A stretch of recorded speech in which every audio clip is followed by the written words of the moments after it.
వ్యాపారం చేస్తూ ఈ నాపరాలు వేస్ట్ అంతా కూడా రిజర్వాయర్లో వేసి పొడుస్తున్నారని చేయడం జరిగింది. దాని మీద ఈ గారు నేను ఒక కాగితాలు రావడం జరిగింది. మీ సంవత్సరాన్ని చూడడం జరిగింది. వీళ్ళందరూ కూడా నోటీసులు ఇవ్వడం జరిగింది. ఒక్కరో ఇద్దరికి సర్వ్ కాలేదు తెలిసింది. వారికి కూడా ఇచ్చిన తర్వాత సర్వే నెంబర్ వైజ్గా ఈ గారు తహసీల్దార్ కంప్లైంట్ ఇస్తే తహసీల్దార్ దాని మీద పోలీసులు కంప్లైంట్ ఇచ్చి యాక్షన్ తీసుకున్నారు. ఈరోజు ల్యాండ్ అయితే వాక్ రిజర్వాయర్దే ల్యాండ్.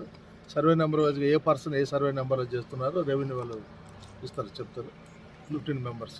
ఇంతవరకు ఏముందని ఒకసారి రెవెన్యూ అథారిటీని కన్సల్ట్ అయ్యాము. వాళ్ళంతా ఒకసారి ఇన్స్పెక్ట్ చేసేసి ఎందుకంటే title of the land they are the custodians కాబట్టి వాళ్ళ ద్వారా మేము చెప్తున్నాము. వాళ్ళు కొంత నోటీస్ ఇచ్చారు. యాజ్ పర్ దట్ నోటీస్ ఇచ్చి నేను ఆర్డీఓ గారు ఇన్స్పెక్ట్ చేసాను.